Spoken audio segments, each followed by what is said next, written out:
When I opened my first bricks and mortar store, I did it in September. And I remember because I spent my daughter's first birthday painting that shop. I literally dropped her over the road at the park. There was a park at the beach, and all of my family were there for her first birthday. And I dropped her over there. My husband and I, we said hellos and all that kind of stuff. And then we just left her to hang out with her family, who she didn't see very often. And then we came back after a couple of hours of painting the shop. Now, despite the years that I spent getting a business degree and the tens of thousands of dollars, nothing prepared me for my first, or if I'm honest, maybe even my second holiday season. Hey there, and welcome to the Bringing Business to Retail podcast, where we talk all about strategies to make more money in your retail or e-commerce business. I'm Selena Knight, and I need to tell you about one of the most painful lessons that I learned in my retail business. And it's one of those ones where when you look back, you kind of think, I really should have known this. So picture this. It's December 15th, 2009, and my store is busy. People are coming in. They're looking for last-minute holiday gifts, and I should be celebrating. I mean, heck, I just opened my store in September. This is my first Christmas, and people are in the store. But instead, I'm watching customer after customer walk around the store, pick things up, put them back down, and leave empty-handed. I remember one woman who spent, I'm going to say a good 20 minutes in my store, and my store wasn't huge, so 20 minutes was a long time. And she was clearly looking for something special. I asked her what it was, and it was a gift for her daughter who was due to have her first baby. So she was going to be a grandma for the first time. And she picked up product after product, and then she would look at them, and then she would put them back down again, very, very carefully. And I could see the disappointment in her face. And finally, she came to the counter and she said, "Do you have anything that feels a bit more Christmas gifty?" And that's when it hit me. I mean, my store was full of beautiful products that people love to buy for themselves and even for other people throughout the year. But during the holiday season, when people were shopping with a completely different mindset, my product selection was all wrong. That's when it hit me. My store was full of beautiful products that people love to buy for themselves and as gifts throughout the year. But during the holiday season, when people were shopping with a completely different mindset, my product selection was all wrong. And so I'd scramble to try and put some of our best sellers into a holiday gifty kind of light, but at the end of the day, it was too late. That woman walked out empty-handed, and you know what? She wasn't the only one. I didn't know any better, but in hindsight, I can see that this happened over and over again during what should have been my most profitable season. But here's what I didn't understand then that I desperately wish I would have. And that is that the product decisions that you're making today, this week, this month, are going to determine your holiday revenue. And if you get it wrong, no amount of promotion or holiday spirit is going to save those Q4 numbers. I want to tell you why most people get this completely backwards. Because throughout the year, we stock products that are based on what our regular customers want. So we choose items that solve everyday problems, that fit into people's regular buying routines, that make their everyday lives better. And that makes perfect sense for January through to September. But come October, you're not selling to the same customer anymore. You're selling to gift buyers, and gift buyers have a completely different psychology. Your regular customer might love that practical storage solution or that everyday skincare routine, but somebody who is shopping for a gift, they want something that feels special, luxurious, indulgent. They want something that the recipient wouldn't necessarily buy for themselves. Now, as I mentioned, learned this the hard way because in my baby product store, I had shelves full of practical items. I mean, I'm a practical kind of person, and I figured that the people who came there just wanted the stuff that they needed for their babies and as new mums. Those sorts of things were, bottle brushes, rash creams, sleeping sacks, feeding bibs, all of those things that new parents could want. All of the essentials that flew off the shelves throughout the year. But during the holidays, crickets. because gift buyers weren't looking for practical. They were looking for special. Yeah, it took me a while to work that one out. But meanwhile, I would watch the big box store that was down the road in the mall absolutely filled with customers buying. And it didn't make sense to me then, but I get it now. The difference was their product mix. While I had shelves full of your Tuesday afternoon necessities, they had the perfect gift products. They had luxurious baby blankets instead of practical ones. They had beautiful keepsake boxes instead of everyday essentials. I mean, I used to look at those things thinking, who buys them? The answer is the people who are going to the big box stores because I didn't have them. They wanted the gift sets that looked expensive and thoughtful instead of individual products that just look like a shopping list full of items. So here's what I didn't understand about timing. You cannot wait until November to think about your holiday product mix. By then, it's just too late. Your cash is tied up in inventory that may or may not move, and you don't have the budget or the shelf space for what will actually sell. The product decisions that determine your holiday success need to happen now, in September, October at the latest, because this is when you need to be thinking, what do I have that would make someone say, this is the perfect gift? What's missing in my product range? What do I need to add? And what do I need to clear out to make room for the winners? But here's where most retailers get stuck. They look at their current inventory just like I did and they think, well, I've got stuff, I've got products and people need gifts. Like they can just buy what I've got. But that's like trying to serve a 5-course dinner with some bread and some ham. I mean, you might have food, but you don't have the right food for the occasion. So let me walk you through 3 massive mistakes that I made with my product selection before we jump into my 5-step framework for choosing the right products. Because these 3 mistakes I see retailers making pretty much every single year. So mistake number 1 is the pretty but not gift-worthy trap. So I had a store full of products that looked great on social media, that customers loved for themselves, loved to give as gifts during the year, but that failed that special holiday gift test miserably. My organic cotton onesies were adorable and they were beautiful and they were well made and they were soft, but they look like something that you could pick up during a Target run, not something you would present as a thoughtful gift. My practical changing pad covers were a necessity, but they weren't exciting. And meanwhile, I didn't have enough of the products that passed that gifty test.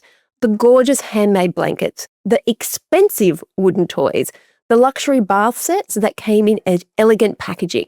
I remember when I worked this out, and it wasn't in the first year, it wasn't even in the second year, but I remember thinking back and calculating that this disaster had cost me probably $15,000 worth of perfectly good inventory that didn't move during Q4. Meanwhile, I was running out of the few very gift-worthy items that I did have. I was literally calling up suppliers saying, can I drive over there and get more? Because I was turning customers away because I didn't have enough of what they wanted to buy in the holiday season. So, mistake number 1, the pretty but not gift-worthy items. Mistake number 2 is what I call the dead stock cash flow trap. I mean, honestly, as I recount this to you, I honestly want to slap myself because this one seems like a no-brainer. Dead stock. It doesn't just sit there taking up space. During the holidays, it actively costs you money because it's occupying real estate where best sellers should be. Because most of my products were year-round sellers, I had slow-moving products taking up prime shelf space during the busiest holiday season of the year. Products that I should have cleared out months earlier, but they were blocking my customers from finding the gift-worthy items. But the real killer was cash flow. I had thousands of dollars tied up in inventory that wasn't moving during the holiday season, which meant I couldn't invest in the products that would actually generate the revenue over the holidays. I was stuck with what I had instead of being able to pivot to what I actually needed. I would watch other retailers do flash sales in September and October to clear slow-moving inventory, and honestly, I would laugh at them. I mean, why were they ditching stuff that sold all year round? Note to self, big box stores have a reason for everything and we should learn from them. They would sell off that old stock and then they would use that cash to bring in their holiday specific products. Meanwhile, I was holding on to everything. I was hoping it would eventually sell. I was just going to put it in the storeroom and bring it out next year. And I was missing the opportunity to optimize my product mix for the season. Okay, so the pretty but not gift worthy, and the dead stock cash flow trap. Mistake number 3 is the price point gap crisis. Now, this one really hurt me because I didn't actually realize until customers started telling me this directly. I mean, you sit there and you think, again, this feels like retail 101. Why does nobody tell us this? So I had plenty of products. Remember, I love being an affordable store. Plenty of products, $39.99 and under, because that was my sweet spot during the rest of the year. And then they kind of went into the $90 and $100. But I had almost nothing in this crucial $40 to $80 range where most gift buyers want to shop. So people would come in and they'd want to spend $50, $60, $70 on a gift, but they couldn't find anything that felt substantial enough for their budget. Remember, when people are giving gifts, quite often we want more. We want to give bigger is better. So they would either buy something cheaper, feel like it wasn't enough, or they would shop elsewhere for something more impressive. I remember one customer who was looking for, I'm going to say about a $75 baby shower gift, and this was in the Christmas time. So she wanted it to be that little bit more special. Now, she loved our premium skincare set that was $95, but that was over her budget. And then our $45 gift set looked too basic for what she wanted to give. She didn't end up buying anything. She ended up going somewhere else because she just wanted an easy to get gift that was in her price point that made her look like a really good gift giver. And that's when I realized I wasn't just missing sales. I was missing an entire customer segment because my price architecture was wrong for gift giving in the holiday season.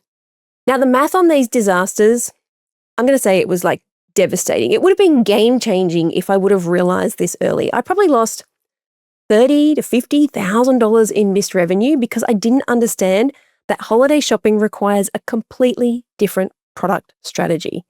So I promised you a 5-step framework that I wish I had back then. And this is how you're going to audit your current product mix and fix any gaps before it's too late. All right, so we've understood those 3 mistakes that we make, but here is the 5-step framework. Step 1, the gift test. I want you to walk through your store, scroll through your website with fresh eyes. For every product, ask yourself, if someone gave this to me as a gift, how would I feel? Excited, grateful, or would I think, okay, this is nice, I guess? Those products that would make you genuinely excited, find those, your holiday heroes, the ones that would make you think, this is great. But the ones that make you think, okay, those ones need to be either repositioned, or maybe you can look at bundling them with something special, or maybe you just need to clear them out altogether. But what you're doing is you're looking at your product mix with that gift buyer's eye. What are those products that they're going to be thinking, yeah, this makes a great gift? All right, step 2, price point analysis. Map out your current inventory by price ranges. So you're looking at under $20 or $25 for those stocking stuffers and small gifts, that $25 to $50 range. That's your good solid gifts for acquaintances and co-workers. Then you've got the $50 to $100. Those are friends and family gifts. And then there's the over $100. So that's gifts for your wife or your husband or your mum or your dad or your grandma. Look at those individual pricing tiers and see where are your gaps. Now, most successful holiday retailers need a really strong representation in each category, but I'm going to say that the $50 to $100 range is where the biggest gift buying volume happens. But hey, you should look at your data and find out what those tiers look like for you.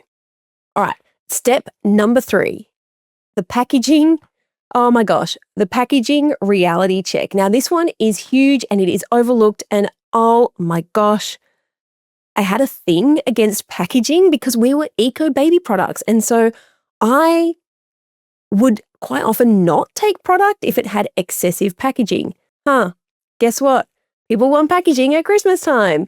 So look at your product presentation and look and see, do these products scream gifts? Don't make my mistake where you're like, well, people would be obvious that this is a gift, but no, they need you to make it easy for them. Does it look like an everyday item or does it scream gifts? Because gift buyers, remember, they want to feel like they are giving something special before they even unwrap it. If your products don't have gift-worthy packaging, think about how you can change that. Maybe you're looking at beautiful boxes or elegant bags or ribbon or tissue paper or even just gift wrapping.